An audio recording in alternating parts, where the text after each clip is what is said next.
Montana's news leader, this is the MTN 530 News.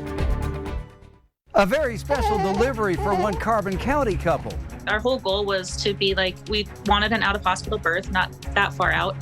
The family welcomes their second child into the world alongside the highway near Roberts. But first, shockwaves are reverberating throughout Washington and the nation.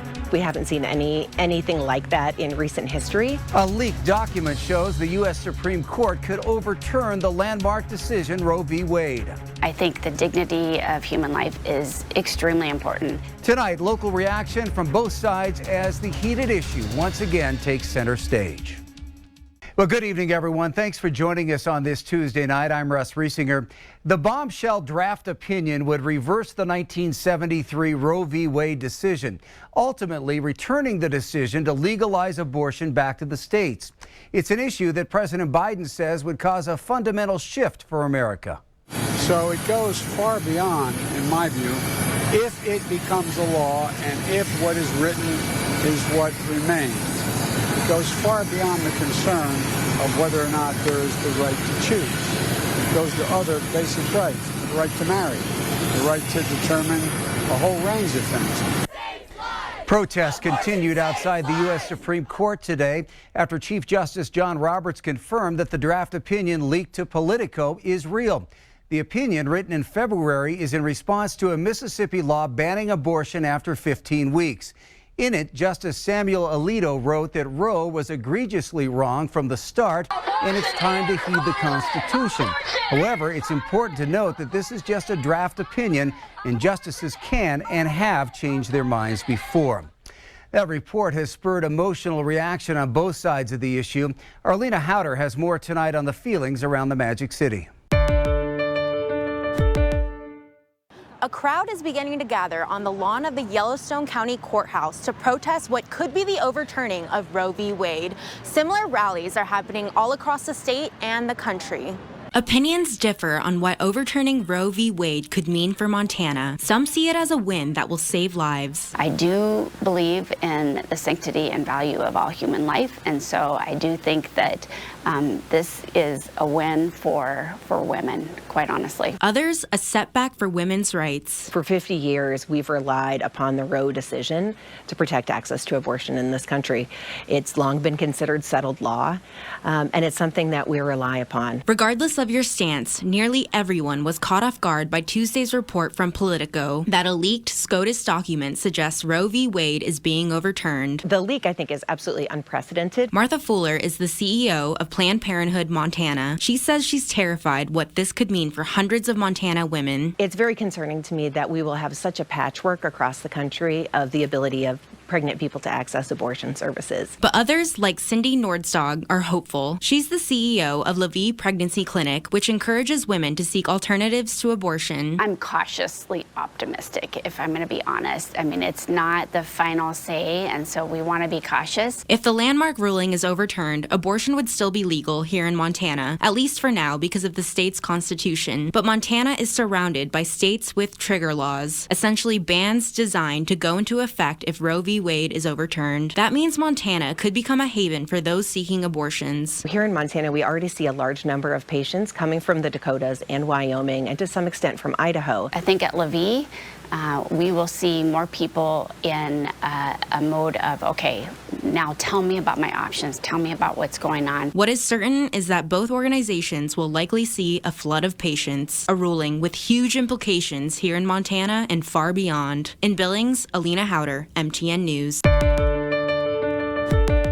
Abortion will immediately become illegal in 23 states and territories if and when the Supreme Court overturns Roe v. Wade. This includes all of Montana's neighbors, Idaho, Wyoming, and the Dakotas, who have trigger laws in place ready to ban the procedure if the Supreme Court overturns it. But why not Montana? The answer lies in our state constitution.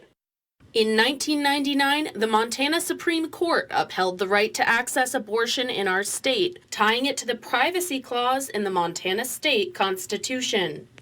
The case, Armstrong v. State, challenged two 1995 Montana laws that prevented physician assistants from performing abortions. Proponents of the original law said it was to protect the health and safety of women. Bill opponents and later plaintiffs in the case argued that restricting patients' access to abortion violates Montanans' right to privacy guaranteed by Article 2 of the state constitution. The Montana Supreme Court agreed, and that ruling stuck. Right now, 4 new Montana laws restricting access to abortion are being challenged in court, including cases stemming here to the Yellowstone County District Courthouse in Billings. In Billings, I'm Jackie Coffin, MTN News. We want to get a little more insight on this developing story now from MTN political reporter Ashley Nerbovic, who's joining us from Helena. Ashley, first of all, how unusual is it for a draft opinion like this to be released, and what do you see as the implications for the Supreme Court?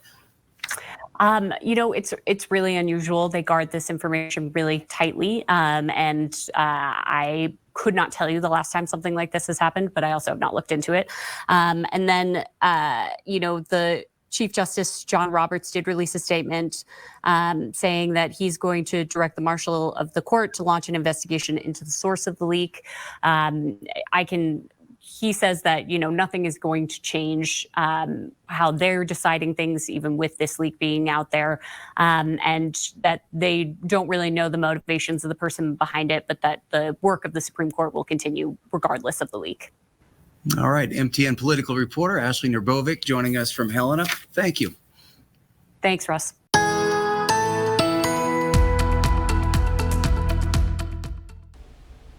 Our latest round of precipitation is coming together in the form of snow in areas of southwest Montana through the overnight hours. A couple of inches around West Yellowstone, McAllister outside of Bozeman, 4 inches there, and even some quarter-inch hail around Great Falls. And the showers now on Doppler radar have started to shift mainly from Billings towards the east and south into Sheridan County, Wyoming. And as we take it through the evening and overnight hours of tonight, we'll continue to look at additional snow into the Bighorns, maybe a little bit into the Beartooth as well. Then we get a bit of a break for a couple of days with some warmer temperatures, but by the end of the week, here's Friday. Western Montana starts to see more showers move in, and then it'll start to move across the eastern plains heading into the weekend. A lot of weather to talk about. Details coming up.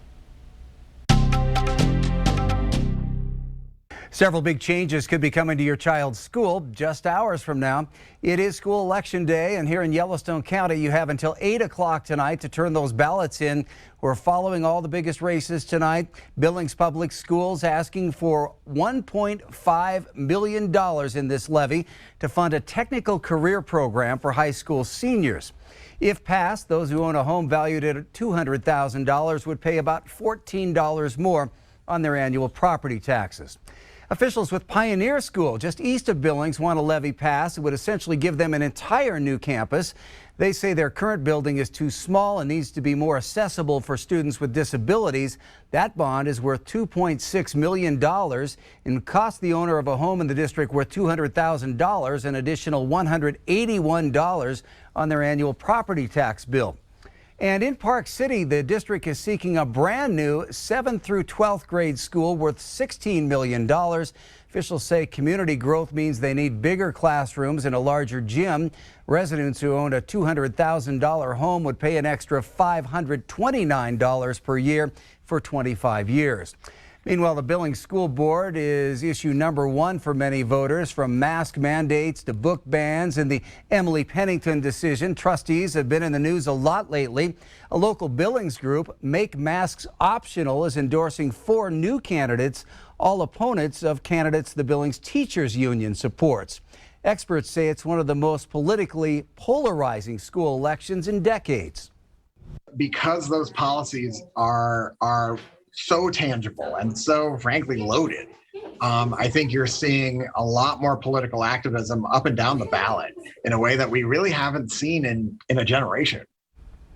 Nearly 37,000 ballots have already been turned in for the Billings School District. Late registration is open, so you can still get registered and vote before 8 o'clock tonight. Well, still ahead on the MTN 530 News here on Q2, a Carbon County couple makes a truly special delivery alongside a Montana highway. We'll meet them and their surprise baby next. And in sports, a Montana Tech offensive lineman receives the phone call of a lifetime. We'll hear from him as he chases his NFL dream.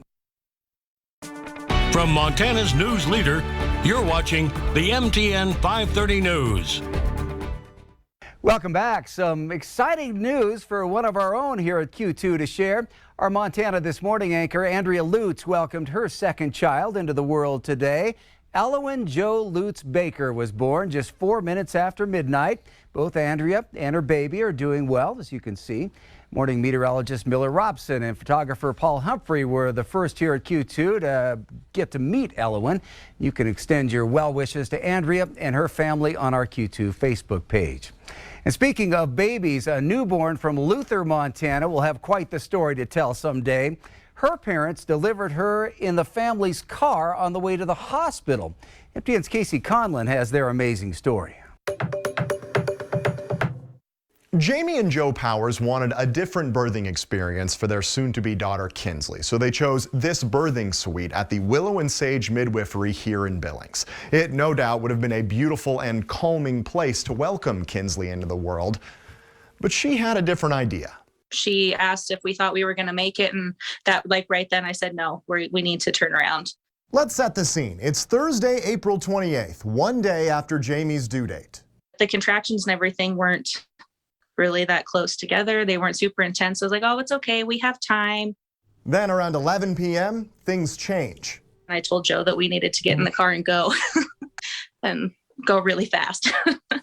So the Powers load up in their white Chevy Tahoe with soon-to-be big sister Addie tucked into bed with Grandpa and head towards Billings, passing right by the Red Lodge Beartooth Billings Clinic where Jamie works. I even made a joke. I was like, hey, we should just swing in and I'll ask the doc for some pain meds quick and we'll just keep going. 25 miles later in Joliet, they call midwife Ashley Jones and say they aren't making it to her. We'd actually prepared for this because ironically the last couple of appointments he'd been very worried that this was going to happen. They decide to go back to the Red Lodge Clinic, but they couldn't have prepared for the next part. What speed are you going?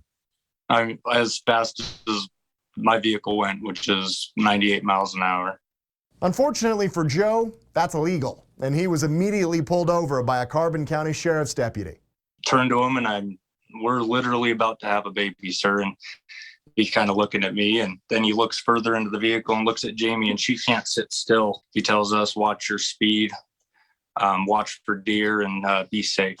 With the deputy trailing about a quarter of a mile back, Joe gets back on Highway 212, but about 1,000 feet short of Roberts here at mile marker 83, Kinsley wasn't waiting anymore. Joe pulls over and walks around to the front passenger door. Dome light on so we can see. I got the hazards on. I got some heat going. The deputy then shows back up, radios in an active labor, and gets another car on scene to block most of the lane for any oncoming traffic. Now it's up to the Powers, with Jones still on the phone. I was shaking a little bit. I knew I was nervous, but you just act on the situation and make it happen. Then she pushed and she came out so fast I actually had to move my arms back to catch her. And the baby cried. I didn't even hear a peep out of Jamie. She was so controlled and her body just did what it was supposed to do. The whole goal was for him to help me catch the baby anyway. Right. Everything else was perfect and exactly what we wanted. Mm-hmm. It just wasn't where we wanted. A healthy Kinsley was born just after midnight. The group then moved to the Roberts School parking lot where Jones met them, and then the now 4 convoyed back to the birthing center in Billings. I think it's just a different kind of special because Addie, of course, is like the firstborn and the first experience and everything. So it's great to have a different story. I imagine at this point, you're going to think fondly back on it. Mm-hmm. Yeah. Oh, yeah. Oh, yeah, already do. Casey Conlon, MTN News. Coming up in weather, the temperatures are on the rise. Ed will let us know how warm it will get next. The MTN 530 News continues right after this.